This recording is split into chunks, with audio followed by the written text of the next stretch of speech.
So Gayle King tried to do what all other Democrat shields have been trying to do, and that's blame Trump's cuts for the crashes of these planes recently. Now, we're going to get into some statistics shortly to disprove all this, but I want to watch this clip in its entirety so we can get a full context of what she was trying to do so we can get to the climax and then we could, break it down and discuss it together. So don't forget to like, share, comment, and subscribe. And when you do subscribe, hit the notification bell so every time I drop a video, you will be the first to know about it. Let's hit it. We welcome you back to CBS Mornings, but it's the story we're all talking about because there's still so much we don't know about why a Delta jet carrying 80 people crashed in Toronto on Monday. 2 people are still hospitalized, but amazingly, everybody on board survived. That is such good news. Delta CEO Ed Bastian joins us now for an exclusive interview. We're also going to bring in our transportation correspondent, Chris Van Cleave, for this conversation. Good morning, Chris. Good morning, Ed. Good to see you, Ed Bastian, this morning. Chris? Ed, can you talk to us? Good morning, Chris. Good morning, Gayle. Ed, I know there's an investigation here, so there's some things you can't tell us, but have you been able to learn anything about this accident that may help people understand what went so wrong here? Well, before I get to your question, Chris, I want to express my deep appreciation and thanks for the crew on board the plane. Our Endeavor crew performed heroically, but also as expected. This is what we train for. We train for this continuously. The fact that they were able to evacuate that plane as expeditiously as they did under extreme conditions, coupled with the fact that all 80 people walked off the plane with limited physical injuries, was really a testament to the safety that's embedded in the systems. I want to thank the first responders, the medical team, the care teams on board the Toronto airport, everyone, and the design of the aircraft itself worked as expected. I can't provide any details, Chris. Interesting. You see this? Air Canada. This happened in Canada, but yet they want to trying to blame Trump for this. Interesting, isn't it? You see how just desperate these people are to get back in office, to stop, to spin a narrative of how bad a person that Donald Trump is. Why? Is it because he's going after this money and finding all this money that's being wasted? Well, Elon Musk, but they're finding all this money that's being wasted by the government. You think that may have something to do with it? Maybe that's why they didn't want him in the office in the first place. Can't provide any details, Chris. It's an ongoing investigation, as you are aware. Other than, we've all seen the media, we've all seen the videos. That's about as much detail as we can look at and talk about at this moment. Ed, I've gotten a lot of questions from people about the pilots here. Can you tell us how experienced these pilots were? Would they have been familiar with that airport, particularly the conditions in the winter in Toronto? Absolutely. It was an experienced crew. There's one level of safety at Delta, Chris, between our mainline and our regional jets. All of these pilots train for these conditions. They fly under all kinds of conditions at all the airports in which we operate. So, no, there's nothing specific with respect to experience that I'd look to. And I was thinking, too, all the passengers that we've talked to are giving big kudos to your crew. So I'm glad you gave them a shout out. The flight attendants, they said, remain calm under all the circumstances. But I just can't stop looking at this video. I'm sure you are, too. And I'm wondering, when you first saw it, number one, Ed, I didn't even know a plane could flip over like that, number one. Number two, it says Delta Airlines. What went through your mind when you saw that picture? And I'm sure you've looked at this video many, many times. I'm a very nervous flyer, as you know, and I'm just so freaked out by this. So when you saw this, what did you think? Well, it's horrifying when you look at the video. You can imagine, when I received the text minutes after it happened, hearing that there was a regional jet upside down on an active runway with 80 people on board, how I felt without knowing yet what was transpiring. But the reality is that safety is embedded into our system. Air travel in the United States is the safest form of transportation and travel there is, period. And it's because we train for events like this. And yes, it's amazing the work that our team did up at Endeavor, but that's what we expect out of them because we are prepared for all types of circumstances. You know, the Trump administration recently fired many. You know me, I'm a person that likes to get distracted easily because I pay attention to a lot of details. See these two people here, both of them in positions of professionalism. Can somebody tell me when did it become the norm for women? Now, Gayle is not a spry chicken. You know, Gayle is what you would call a cougar. Probably even older than cougar. How old is Gayle? 50, 60, something like this. About the same age as Oprah. She's up there. First of all, when did it become the norm for ladies to wear a low cut, I'm gonna say a blouse or shirts or what have you? When does it become the norm for them to wear that in a professional setting? To be professional. This is an outfit like this. I would consider to be sexually provocative, right? I mean, drawing, attention getting. Is it a blouse, a shirt, whatever? You got two necklaces, one that has like a sun or a star, one is a heart. So you going to automatically be drawn to look at the jewelry because it's shiny. Let's just be honest. Come on, y'all. Let's be honest. Let's be for real.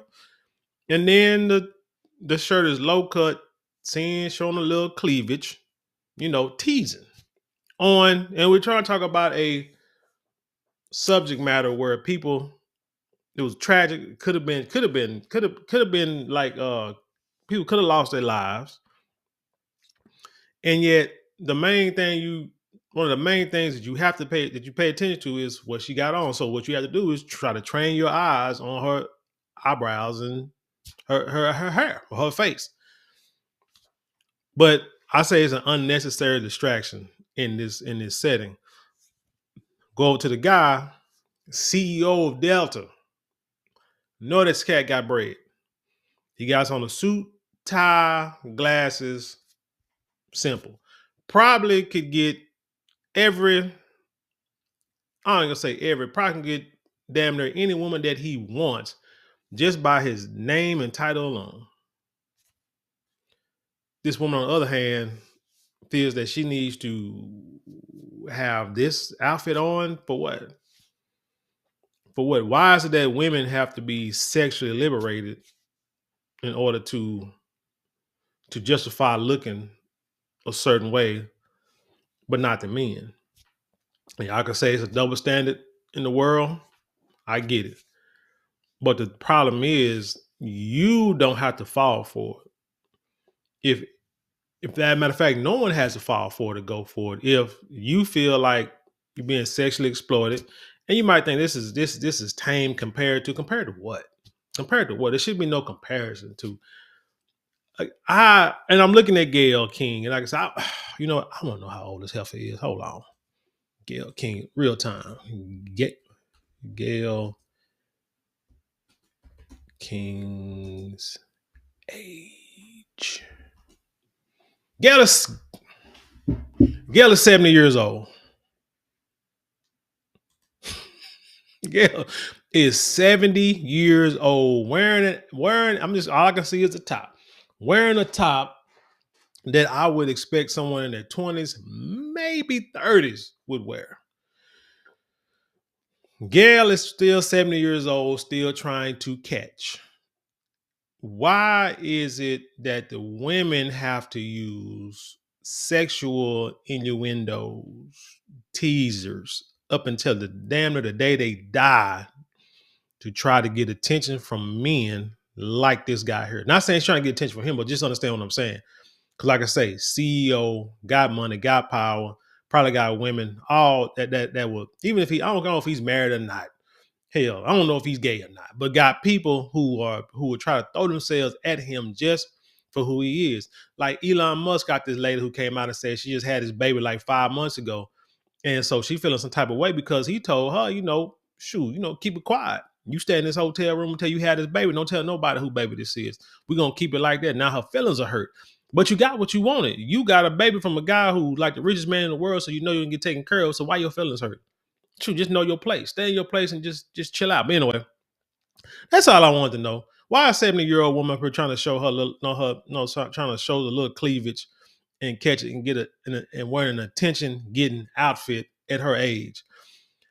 If I would ever see my mama, because my mother's almost her age, not quite, not yet, but almost her age, I would die as a man, as a son, if I saw my mom with this on like this.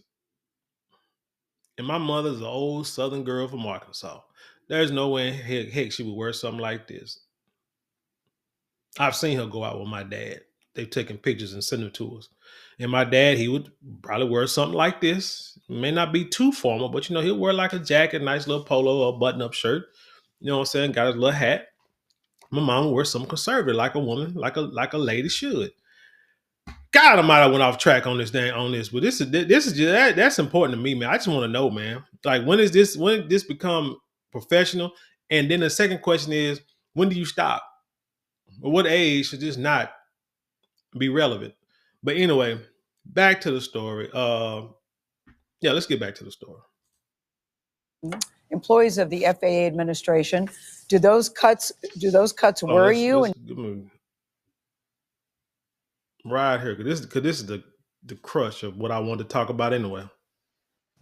The Trump administration recently fired many employees of the FAA administration.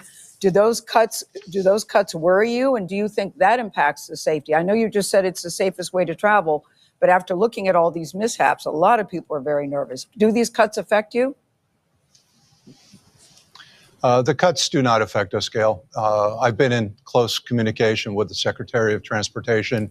I understand that the cuts at this time are something that are raising questions, but the reality is there's over 50,000 people that work at the FAA, and the cuts, I understand, were 300 people, and they were in non-critical safety functions. The Trump administration has committed to investing deeply in terms of improving the overall technologies that are used in the air traffic control systems and modernizing the skies. They've committed to hiring additional controllers and investigators and safety investigators. So no, I'm not concerned with that at all. I apologize for getting us off track, but you see how he answered that question, like shut it down real quick. Like, no, it ain't got nothing. Trump's cuts ain't got nothing to do with what happened here. Matter of fact, just to validate that, I want to go to this website called whiskeyriff.com. I mean, hey, they just came with the stats. So you get the stats where you can get it from. And it reads, CBS anchor Gayle King looks shocked when Delta CEO refuses to blame Trump administration for plane crashes. It said, destroying their narrative. It's been a rough start to the year for the aviation industry, with several high-profile plane crashes raising concerns about airline safety. Of course, the most notable is a crash in Washington, D.C. between an American Airlines flight and a military helicopter that left 67 dead in the first commercial plane crash in 16 years. Now, they're telling you, they've said that it was the helicopter's fault, that for some reason they didn't see that plane, not necessarily the air traffic controller, but some kind of maneuvering that the helicopter was doing, and could not see that plane. And you got to think about it. Think about how hard it is, even if they could see it, how hard it is to stop in midair, what it takes to stop in midair. It's what, I mean, just run, jump in the air, and try to turn around in midair as a human being and seeing if you will stop, let alone being on the ground and trying to stop.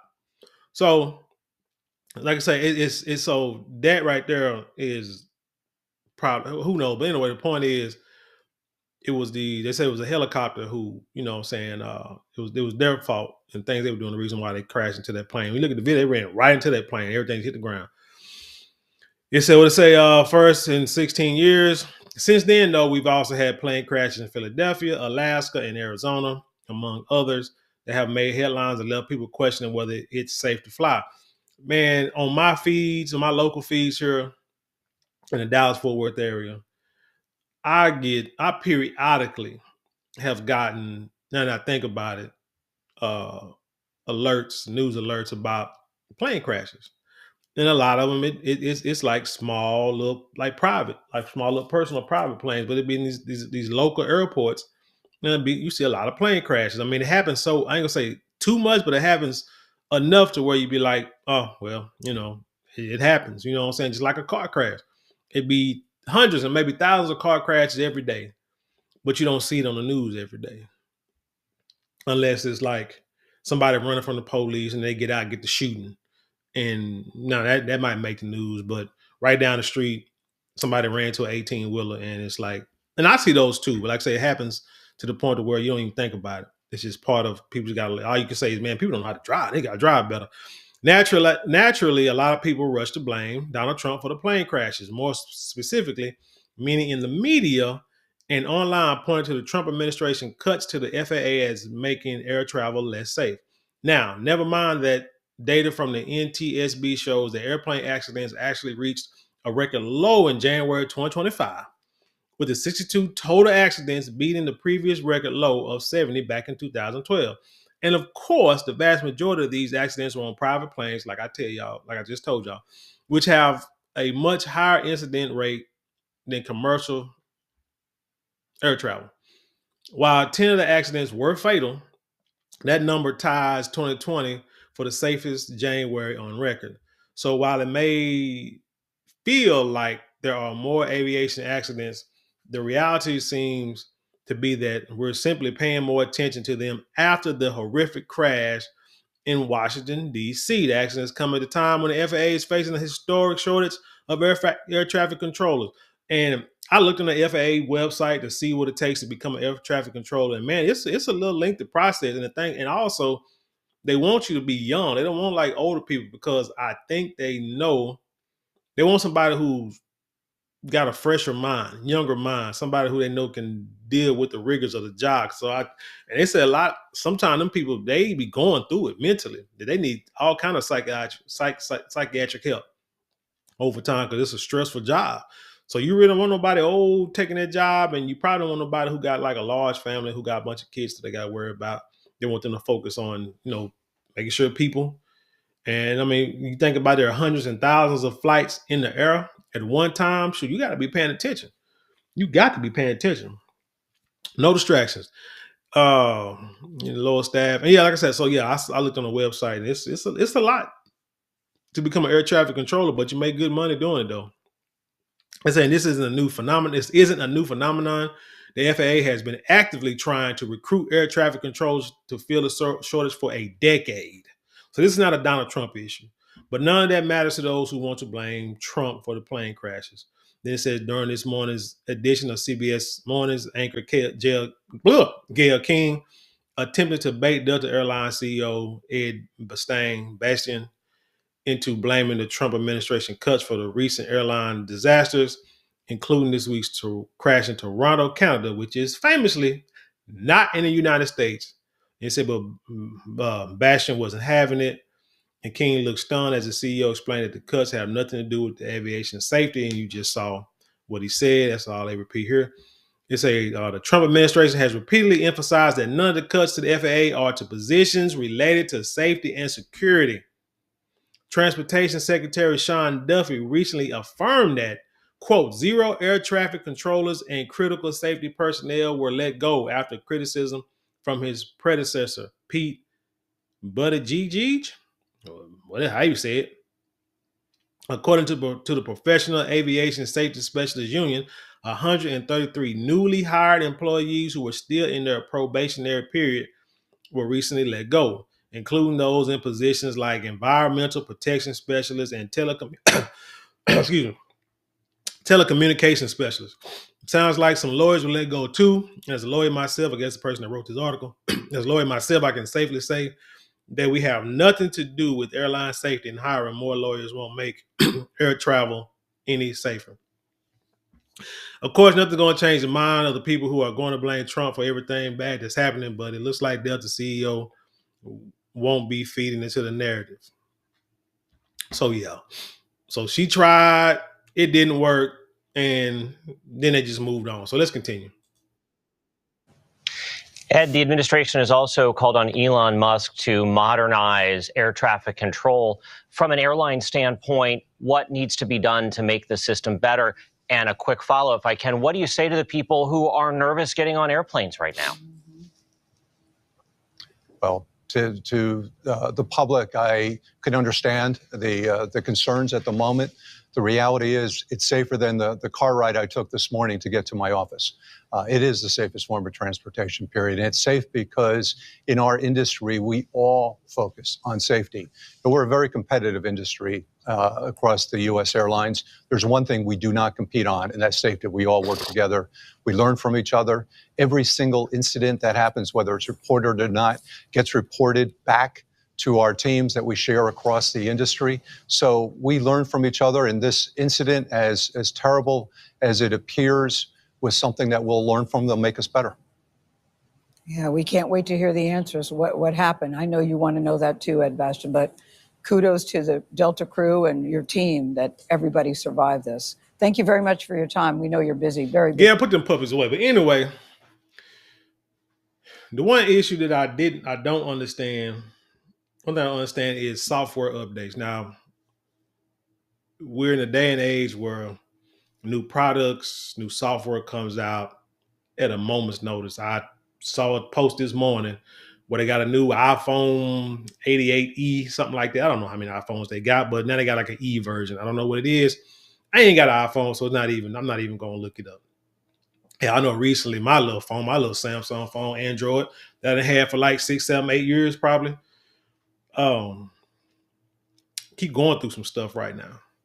And I'm like, it's like slow loading. It's just glitching, whatever the case may be. And then all of a sudden I get a text or a message from Verizon saying, hey, upgrade your Samsung to the latest Samsung, I don't know, 25, something like that, and get 1,000 off, off of any, with any trading. And like, damn, how much, I'm trying to think like, damn, how much are these phones now? $1,000 off for a phone? Off, not the phone's $1,000, but you get $1,000 off of if you upgrade a phone. Like, Mike, I'm like, yeah, it's been years since I bought a phone. Not really trying to do that, but I know I had to do it probably soon. But really, I really want to go back to like Jerry Jones and get a flip phone and do all my other work on my laptop or devices like that. But anyway, one thing that I'm noticing that Elon Musk and the Trump administration is showing is that a lot of these major companies are not updating software. When they looked into the Iron Mountain cave and saw where they process retirement papers for federal workers, and that they were saying like only maybe like 10,000 federal workers a month could actually retire because they do like a paper chart and stuff like that, or they use floppy disk and everything. Things are done by hand. And what else? Even this like the airline, the FAA. I think Kevin O'Leary was saying they was using a Cobalt system. Hell, I remember Cobalt and Turbo Pascal and and those like softwares back when I was in elementary and junior high. And so he was saying that they was using that type of software and not using like the most modern software. And I can't understand that, especially with the government. Now the government, remember back in the day, when things used to come out to the consumer, you know what I'm saying, to the average citizen, the government would have probably had that stuff for years, like cell phones, certain technologies, certain just anything products. The government, the military, they would have had access to that stuff for like decades before the American public got to it. Now, like I say, it comes out so fast. So my point is, they should have the most up to date stuff. So you automatically, I would think that they would always have the stuff before we get it because it's the government. They need to make sure everything works. You're gonna have the latest technology, and then they'll give it to the American people. But now it seems like we get it before they get to it. So I can't understand like why their software and technology is not updated like that on certain aspects, especially something like this. Things like the FAA, federal aviation. Why they're not using updated software? Why isn't like I said, the IRS or whoever filed, the federal government, whoever files the paperwork for retirees, why they're not using modern technology? Where I work at, I remember when I first got there, we were using one software, and then by the time I learned how to work that software, like a few months later, they done implemented a whole different software program. And when it started, it was all over the place. Nobody liked it. It had a lot of bugs in it, and it was being updated every time every time I go and log in, there was a new update. And you can read the bottom, it'll say such and such software version 10.1. And then the next day, a couple of days, you go back in and say 10.1A, 10.1B, 10.2, 10.2C. It even now, I log in and it's always being updated all the time. So I'm just wondering, and it's a concern as to why isn't the US government using updated software on everything? They should be well ahead of us. And then you wonder why you have people that can come in and put viruses on your computer. People can come in and steal your data, steal your titles from your house, and you know what I'm saying, and you gotta order subscribe to stuff like LifeLock, or get what is it, McAfee software or Norton software to keep up with the criminals. But hell, the U.S. government not even caught up with that stuff. And so when we have these problems, and you wonder where this waste is coming from, and you're mad because Trump is finding waste. I am not sitting here saying that Trump is perfect or Elon Musk, not in the long run. But for all the Democrats who want to argue that, you see what Trump is doing, all that, look, you got planes falling out the sky because Trump's president now. My God. I mean, really, are you that desperate? This man is just checking what y'all have done, Republicans and Democrats in the past, because it ain't just Democrats in office, but the Democrats are the only ones making headway right now, making noise. It's because he out there checking and seeing what politicians have been doing for the longest and trying to clean it up. Nobody really should be saying nothing. Nobody should be trying to blame this man for airplanes falling out the sky and crashing. And as the statistics show, we had the least amount of airplane crashes this January than it had in freaking 13 years. So they got to miss that. So Gayle, go put you on an age appropriate outfit on. Then you could find an age appropriate man, because truthfully, outfit like this, it's like you're trying to find you you 70, man. And you got an outfit on like you're trying to find you a 30 or 40-year-old dude. Man, you ain't sure.